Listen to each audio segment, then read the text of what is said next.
Tons of garments a day find their way into charity. About 30,000 people work here.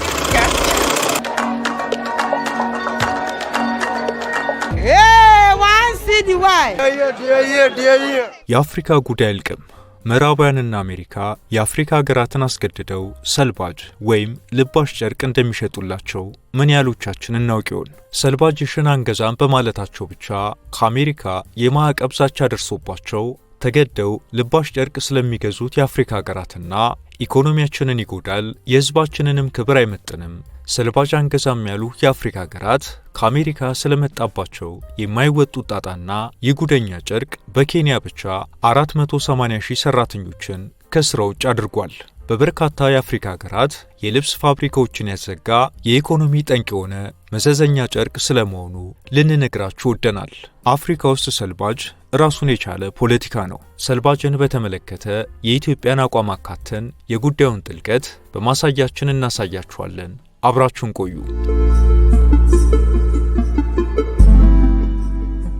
የምዕራቡ ዓለም ልብስ ያስፈልገኛል ብሎ ሳይሆን ምን አይነት ልብስ ያምርብኛል ብሎ መርጦ የሚለብስ ለፋሽን ቅርብ ነው፣ እጅግ ይዘንጣል። የፋሽን ኢንዱስትሪውም ለህዝቡ ቁጥር ስፍር የሌላቸው የልብስ አይነቶችን በፋሽን ስም በላዩ ያቀርባል።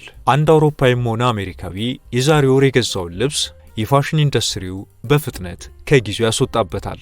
ከወራቶች በፊት የተጫማውን ጫማ ወዲያው በሌላ ጫማ ይተካለታል። በተለይም በወጣቱ በየጊዜው የፋሽን ኢንዱስትሪው የሚያመርታቸውን ልብሶች አለመልበስ ኋላ ቀር ያስብላል። ስለዚህም ከፋሽኑ ጋር በሚደረገው ሩጫ ባናቱ እየተደራረበ የሚመረተው የልብስ አይነት እየተጠራቀመ መጣያ ቦታ ጠፋ። ህዝቡ ገንዘብ አለው፣ አቅም አለው፣ ልብስ በቃኝ አይልም፣ ይገዛል፣ ይለብሳል። ወደ የለበሰው ያስጠለዋል፣ ሌላ ደግሞ ይገዛል። በብርድ ወቅት የገዛቸውን ልብሶች ልክ በጋ እንደመጣው ልቆ ይጥልና አዳዲስ ለበጋው የሚመጥኑ ልብሶችን ይገዛል።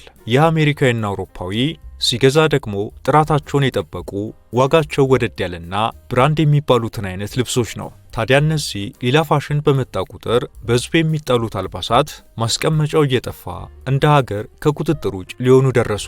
በምን መልኩ ከሀገር ይውጡና ገቢ አምጡ የሚለው በምዕራባውያኑ መንግስታት ትኩረት ተሰጥቶ ተመከረበት። መንግስታቱም በሚያዋጣቸው መልኩ አሰራር አስቀምጠው ወደ ስራ ገቡ። እናም አሜሪካና አውሮፓ በውስጣቸው ትላልቅ የእርዳታ ተቋማትን አቋቋሙ።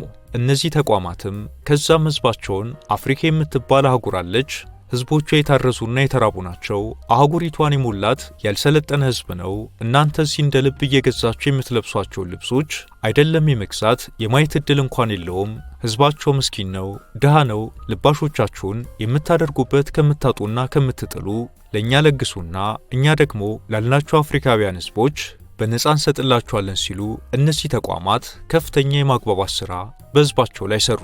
ከዛም ምስኪኖቹ ዜጎች ትንሽ ጊዜ ያደረጓቸውን ልብሶች ለእነዚህ የእርዳታ ድርጅቶች በገፍ መለገስ ጀመሩ። የልብስ መለገሻ ባንኮች በየቦታው ተቋቁመው ህዝቡ ቲሸርት፣ ሹራብ፣ ስካርፕ፣ ኮፍያ፣ ሱሪና ሌሎችም አልባሳትን ወደ መለገሻ ቅርጫቶች ውስጥ መክተቱን ተያያዘው።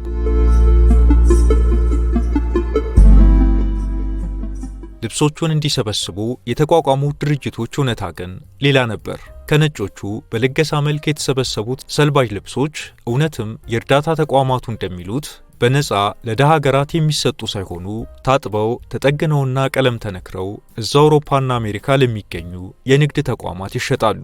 እነዚህ የንግድ ተቋማትም በኮንቴነር ጠርዘው በከፍተኛ ገንዘብ ወደ አፍሪካ ይሸጡታል። የአፍሪካ ህዝብም እነዚህን ሰልባጅ ልብሶች ከአገሬው ነጋዴ እየተጋፋ ይሸምታል። የምዕራባውያኑ ሰልባጅ የአፍሪካን ሀገር በቀል የልብስ ፋብሪካዎች በሴራ እንዴት አድርጎ ያሽመደመደበት መንገድ በራሱ እጅግ አስገራሚ ነው። አህጉሪቱ ከቅኝ ግዛት ከወጣች በኋላ ብዙ የአፍሪካ ሀገራት ሀገር በቀል የልብስ አምራች ፋብሪካዎችን መክፈት ጀመሩ። ብዙ ሚሊዮን የሥራ ዕድሎችንም ለህዝባቸው መፍጠር ቻሉ። በርካታ የአፍሪካ ሀገራትም አልባሳትን እዛው ሀገራቸው ውስጥ እያመረቱ ህዝባቸውን ራሳቸው ማልበስ ጀመሩ። ከአውሮፓና አሜሪካ ብዙ ሚሊዮን ዶላሮችን እያወጡ የሚያስገቡትን የአልባሳት ምርት በእጅጉ ቀነሱ። በረባ ባረባው የውጭ ምንዛሬንም ማባከን አቆሙ። ከምንም በላይ ደግሞ ህዝቦቻቸው በሀገራቸው ምርቶች መኩራት ጀመሩ። ነገር ግን ይህ አካሄዳቸው የቀጠለው ለትንሽ ጊዜ ብቻ ነበር። የምዕራባውያኑ አእምሮ የማጠብ ሥራ በደንብ ከተሰራ በኋላ በአውሮፓና አሜሪካ የሚመረቱ ልብሶች የተሻሉ እንደሆኑ የተለያዩ መንገዶችን በመጠቀም ማሳመን ጀመሩ። የማሳመን ሥራውም በፊልሞቻቸው፣ በሙዚቃዎቻቸውና በፋሽን ኢንዱስትሪዎቻቸው ማስታወቂያዎች ውስጥ ሳይቀር ተጧጧፈ። ከአፍሪካ ሀገራት የሚላክላቸው የጨርቃጨርቅ ምርቶች ላይም ከፍተኛ ታሪፍን በመጣል ገበያውን ፈላጊ አልባ አደረጉት። በመጨረሻም መካከለኛና ከፍተኛ ገቢ ያለው አፍሪካዊ ሰልባጅ ያልሆነውን ልብሳቸውን አቅም ስላለው እንዲገዛ፣ ድሃውና አቅም የሌለው ደግሞ የሚልኩትን ሰልባጅ ልብሶች እንዲሸምት አደረጉት። አፍሪካዊ ሁሉ ናይክ፣ አዲዳስ፣ ኤልቪ፣ ፕራዳ፣ ጉቼ የመሳሰሉ ብራንዶቻቸውን ከመውደድ አልፎ አነፍንፎ እንዲገዛቸው አደረጉት። ከዛም አፍሪካዊው መግዛት ብቻ ሳይሆን እርስ በርሱ ሀብቱንና ደረጃውን የሚያሳይበት መወዳደሪያ ያደረገው። በዚህ ምክንያት አፍሪካ ውስጥ የሚገኙ ሀገር በቀል ጨርቃጨርቅ አምራቾች ፈላጊ አጥተው አፋቸውን ከፍተው ቀሩ። ከ22 ዓመታት በፊት በኬንያ ሀገር በቀል ልብስ አምራች ፋብሪካዎች ውስጥ የሚሰሩ ሰራተኞች ከግማሽ ሚሊዮን በላይ ነበሩ። ከቅርብ ዓመታት ወዲህ ሰልባጅ ልብሶች ሀገሪቱን ካጥለቀለቋት በኋላ ግን አሁን ላይ የኬንያ ሀገር በቀል ፋብሪካዎች ስለተዳከሙ ዘርፉ 20,000 ሰራተኞችን እንኳን መቅጠር አልቻለም። እናም ከጊዜ በኋላ የዚህ ሰልባጅ ልብስ ዘርፈ ብዙ ጣጣ ካቃወሳቸው የአፍሪካ ሀገራት ውስጥ አራቱ ምን እናድርግ ሲሉ ተማከሩ። በዚህ መሰረትም የሰልባጅ ልብሶችን ወደ ሀገራቸው ላለማስገባት ጥረት ካደረጉ ሀገራት ውስጥ እንደ አውሮፓ አቆጣጠር 2016 ላይ ኢስት አፍሪካን ኮሚኒቲ ውስጥ ያሉ 4 የምስራቅ አፍሪካ መንግስታት መሪዎች ማለትም ኬንያ፣ ሩዋንዳ፣ ታንዛኒያ እና ዩጋንዳ አንድ ሐሳብ አመጡ። እስከ መቼ ድረስ የአውሮፓና አሜሪካን ሰልባጅ ልብሶች ስንሸምት እንኖራለን? እስከ መቼ ህዝባችን ከክብሩ ወርዶ የነጮቹን ሰልባጅ ልብሶች ሲያሳድድ ይኖራል? እስከ መቼስ ድረስ በሚሊዮን ዶላሮችን እየገፈገፍን የሀገራችንን ኢኮኖሚ እናደቃለን? በማለት ሀገር በቀል የጨርቃጨርቅ ፋብሪካዎችን እናበረታታ፣ ታክስ እንቀንስላቸው፣ የሥራ ዕድል ለህዝባችን እንፍጠር፣ ሰልባጆቻቸውን ከመግዛት ተቆጥበን በተቃራኒው እኛ የምናመርታቸውን ልብሶች ለአሜሪካና ለአውሮፓ በመሸጥ ዶላሩን ወደኛ እናምጣ ሲሉ ተማከሩ። ለዚህ ሐሳባቸው እንደ መንደርደሪያ በመጀመሪያ ከአውሮፓና አሜሪካ የሚገቡ ሰልባጅ ልብሶች ላይ ከፍተኛ ቀረጥ በመጣል ገበያውን እናወርደው። ከዛም እንደ አውሮፓ አቆጣጠር 2019 ላይ ሙሉ በሙሉ ሀገራችን ውስጥ ሰልባጅ የሚባል ልብስ እንዳይገባ እናገር ተባብለው የእነዚህ 4 ሀገራት መሪዎች ተፈራረሙ። በዚህም ውሳኔያቸው ተጨበጨበላቸው፣ ተደነቁ። ልክ ውሳኔ እንደተላለፈ ጉዳዩ የአሜሪካ ጆሮ ደረሰና ሀገሪቱን አስቆጣት። አሜሪካ ይሄንን እንደ ትልቅ ድፍረት ከመቁጠሯም በላይ ይህ የአራቱ የአፍሪካ ሀገራት ውሳኔ ትልቅ ችግር እንደሚፈጥር አውቀዋለች። አሜሪካ ለነዚህ 4 ሀገራት ብቻ በምትሸጠው ሰልባጅ ልብስ ብዙ ሚሊዮን ዶላሮችን ከማግኘቷም በላይ ለነዚህ 4 የምስራቅ አፍሪካ ሀገራት የሚላኩ ሰልባጅ ልብሶችን አሜሪካ ውስጥ የሚሰበስቡ፣ የሚያጥቡ፣ ልብሶቹን የሚያጓጉዙና በመጨረሻም ለሽያጭ የሚያቀርቡ ከ40,000 በላይ አሜሪካውያን ሰራተኞች አሉ። ስለዚህ የእነዚህ 4 ሀገራት ውሳኔ ከ40,000 በላይ አሜሪካውያንን ዜጎች ስራ አጥ የሚያደርግ ነው። እናም አሜሪካ እነዚህ ሀገራት ይህንን ውሳኔ ተግባራዊ የሚያደርጉ ከሆነ ከባድ የንግድ ማዕቀብ እንደሚጣልባቸው በጥብቅ አሳሰበች። በዚህ ብቻ ሳታበቃ አሜሪካ 38 የአፍሪካ ሀገራት ድሃ ስለሆኑና ንግዳቸውን ለማበረታታት በማሰብ ምርቶቻቸውን ለአሜሪካ ገበያ ሲያቀርቡ ታሪፍ እንዳይከፍሉ ያደረገችበትን አጎዋ የተባለውን ስምምነት ልሰርዘው እችላለሁ ብላ ዛተች። እንደዛ ተጨብጭቦላቸውና ተደንቀው ከዚህ በኋላ የአሜሪካንን ሰልባጅ አንገዛም ብለው የተፈራረሙት 4ቱ የምስራቅ አፍሪካ ሀገራት በአሜሪካ ዛቻ በርግገው ስምምነታቸውን ቀደዱ። በሚገርም ሁኔታ ውሳኔን አልቀይርም ብላ አንዷ ሀገር ብቻ በጽናት ብቻዋን ቆመች። እቺም ሀገር ሩዋንዳ ነች። የዚህ ጽናት ወሳኙ ደግሞ ፕሬዝዳንት ፖል ካጋሜ ናቸው። ሰልባጄን ለምን አልገዛም አልሽ በማለት የአሜሪካና ሩዋንዳ ግንኙነት ሻከረ።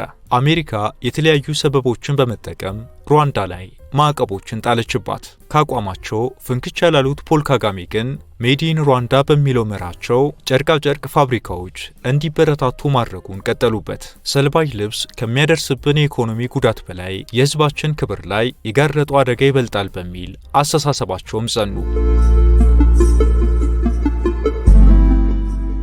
እናም በአውሮፓና አሜሪካ አስገዳጅነት የተነሳ የአፍሪካ ሀገራት የነጮቹን ሰልባጅ ልብስ አልገዛም ማለት አይችሉም። አሁን ላይ 70% የሚሆነውን በዚህ መልክ ከአውሮፓና አሜሪካ የሚሰበሰበውን ሰልባጅ ልብስ የምትቀበለው አፍሪካ ነች። የሰልባጅ ልብሶች ንግድ እርዳታ ወይም ምጽዋት የሚል ታፔላ ቢለጠፍበትም በየዓመቱ ይህ ዘርፍ ከ4.8 ቢሊዮን ዶላር በላይ ይንቀሳቀስበታል። የምስራቅ አፍሪካ ሀገራት በአማካይ 274 ሚሊዮን ዶላር ወጪ አድርገው በየዓመቱ ሰልባጅ ልብሶችን በገፍ ያስገባሉ። ከአጠቃላይ የአፍሪካ ሕዝብ ቁጥር ውስጥ 75 በመቶ የሚሆነው ሕዝብ በቀጥታም ሆነ በተዘዋዋሪ የሚለብሰው ሰልባጅ ልብስ ስለመሆኑ ጥናቶች ያሳያሉ። በየዓመቱ 1.9 ቢሊዮን ሰልባጅ ቲሸርቶች ከእንግሊዝ ሀገር ብቻ ቅድም በተባለው መንገድ ይሰበሰባሉ። ከነዚህ ቲሸርቶች ውስጥ አብዛኞቹን የምትገዛው ደግሞ የምዕራብ አፍሪካዊቱ ሀገር ጋና ነች። በአፍሪካ ትልቁ የሰልባጅ ገበያ ያለው ጋና ውስጥ ሲሆን በምስራቅ አፍሪካ ደግሞ ትልቋ ሰልባጅ ተቀባይ ሀገር ኬንያ ነች። እቺ ጦሷ ለኢትዮጵያም የተረፈው ኬንያ በየዓመቱ ከ100,000 ቶን በላይ ሰልባጅ ልብሶችን ታስገባለች።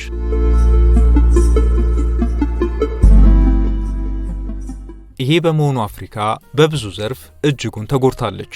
እነዚህ ሰልባጅ ልብሶች በጥንቃቄ ስለማይታጠቡ ወይም ዲስኢንፌክት ስለማይደረጉ ልብሶቹን የሚሸምቱ አፍሪካውያን ለአባላዘር በሽታዎች ይጋለጣሉ። ከዛም አልፎ የጉበት በሽታ ቫይረስና እከክን የመሳሰሉ የተለያዩ በሽታዎችን ጭምር ከልብሱ ጋር የመሸመት እድላቸው ሰፊ ነው። የአሜሪካና አውሮፓ ሰልባጅ ልብሶች አፍሪካ ላይ እያደረሱ ካለው የኢኮኖሚ ጉዳት በተጨማሪ ከፍተኛ የአካባቢያዊ ብክለትም እያስከተሉ ይገኛል።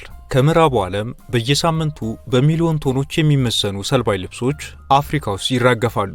ከሚራገፉ ሰልባጅ ልብሶች ውስጥ ተመርጦ ለገበያ የሚቀርበው 60 በመቶ የሚሆነው ብቻ ሲሆን 40 በመቶ የሚሆነው ሰልባጅ ልብስ በአጭር ጊዜ ውስጥ የሚጣል ነው። በዚህ ምክንያት የብዙ አፍሪካ ሀገራት ወንዞችና ጎዳናዎች በእነዚህ ሰልባጅ ልብሶች እየተበከሉ ይገኛሉ።